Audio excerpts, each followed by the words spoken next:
They post about us. I'm against abortion. Let's kill her children, we'll see how she likes it then. It's against the nature of God. So very often they're very anxious. At one point I lost count as well of how much blood I was losing.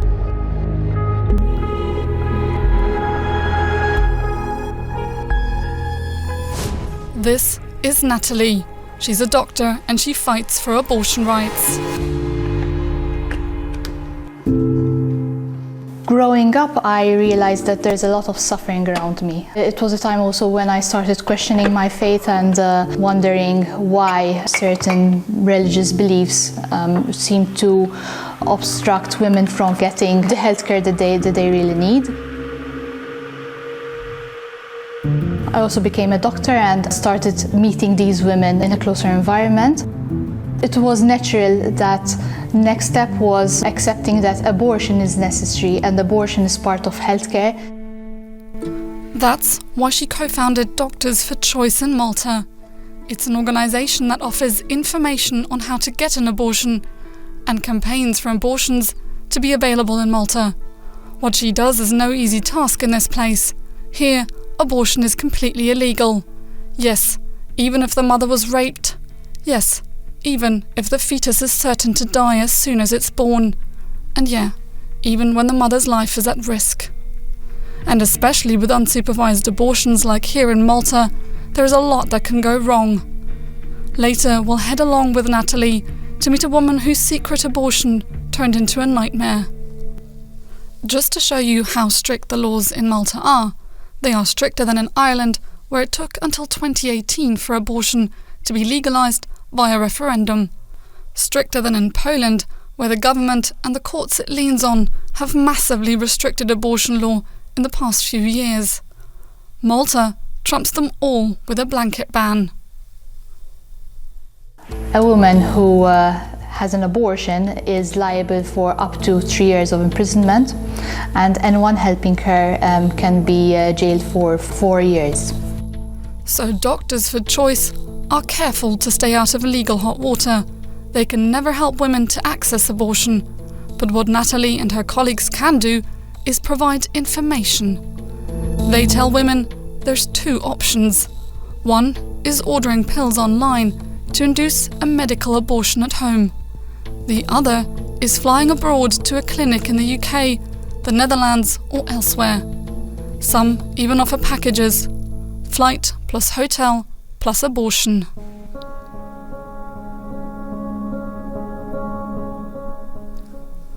Natalie is on call this week for a pregnancy helpline. We receive messages on our chat function. We can offer advice about what they need. Hi, I wish to order the abortion pill. However, I cannot have it delivered to my house, as I still live with my parents and do not wish for them to find out. What can I do? I'm using a dummy account to protect my privacy. I'm very scared for the outcome. They ask us if we can provide the pills. We don't have pills. But we provide information on how they can access the site and how they can order the pills online. That's all we can do. Requests for help aren't the only messages Natalie receives. Online is a torrent of violent abuse.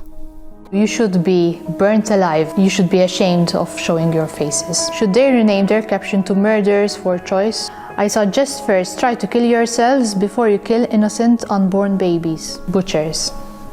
We couldn't help wondering if this violent language could turn physical. They've put up our photos saying, these are the doctors who are promoting abortion. Don't go to them, they are butchers, they are murderers. Someone had said, let's kill her children, we'll see how she likes it then. They were referring to me. So that, does make me worried for the safety of my children and my family. We have reported these comments to the police, but we haven't heard from them. Natalie allowed us to meet with one of the women she advised, under the condition that she be present. Maria had her abortion a while ago. Today, she reflects on her experience right from the very beginning, when her pregnancy test came back positive. I was quite in shock. because pregnancy at that point in my life did not fit in. There was no chance in hell I would tell my family. I come from pretty much a conservative background, as maybe most Maltese do. Maria didn't go into more detail here. It's important to her that her identity remains secret, because she could get 3 years behind bars, not to mention a social backlash from anyone who recognises her. But what she did tell us was she didn't want to have a child back then, so she ordered pills online. I was obviously scared of what if, for example, my parcel was intercepted? Should I use a different address? Should I use a different email account? And there was an element of fear given the legal ramifications of abortion in Malta. So yeah, I was worried, 100%. The pills arrived, but after taking them the bleeding started and things went from bad to worse. At one point I sort of lost count as well of how much blood I was losing, because the websites give you direction in terms of how many sanitary pads you need to fill within a period of time, right? At one point I dropped to the floor, my hearing was affected for some reason, and I was like, I thought to myself, is this going okay? Because I wasn't even sure, you know, and at that point I was scared. I was like, oh fuck. I knew as a backup plan, I could go to the hospital and say it was a miscarriage. In the end, Maria recovered, but the psychological effects didn't fade so quickly. The panic Maria had to go through isn't unusual for women Natalie talks to. I feel angry that women who need to go through an abortion have to go through it alone. The advice is that they have someone they trust with them when they have a medical abortion. However, if something goes wrong, they can't really pick up the phone and speak to their own GP and discuss their symptoms, because they're scared that their own doctor would report them. There are no official statistics on abortion in Malta, but Doctors for Choice estimates that the number of female residents in Malta who have an abortion is at least 300 a year. Demand for pills jumped massively during the pandemic. Suddenly, borders were closed, and women couldn't fly out of Malta to access surgical abortion elsewhere. What Natalie tries to do is bring about change. She and her colleagues at Doctors for Choice regularly put up stalls in the Maltese capital to talk openly about taboos. In a country where pro-choice views are almost fanatically crushed, it's a bold thing to do. Sometimes we do have some hostile people, some who stop and shout at us. You shouldn't be doing this, you're doctors, you should be in favor of life. Just being at the stall can put Natalie at risk. But with a camera crew behind her today, most Maltese people passing by seem reluctant to speak out.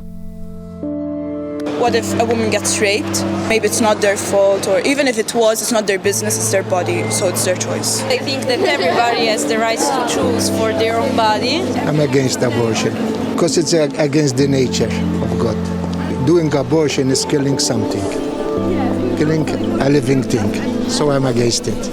Thank you.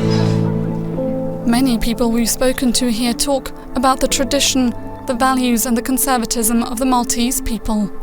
Natalie's explanation for all this lies in what's maybe the most important institution in her country. I think it all boils down from religion, really, because the Roman Catholic Church in Malta has lots of influence. We've had prominent politicians saying abortion will never be legalized in Malta and we shouldn't even discuss it. A Eurobarometer study from 2020 showed what role religion plays in Malta. Almost 60% of the Maltese population said religion was important to them. With this percentage, Malta is among the top 5 most religious countries in the EU.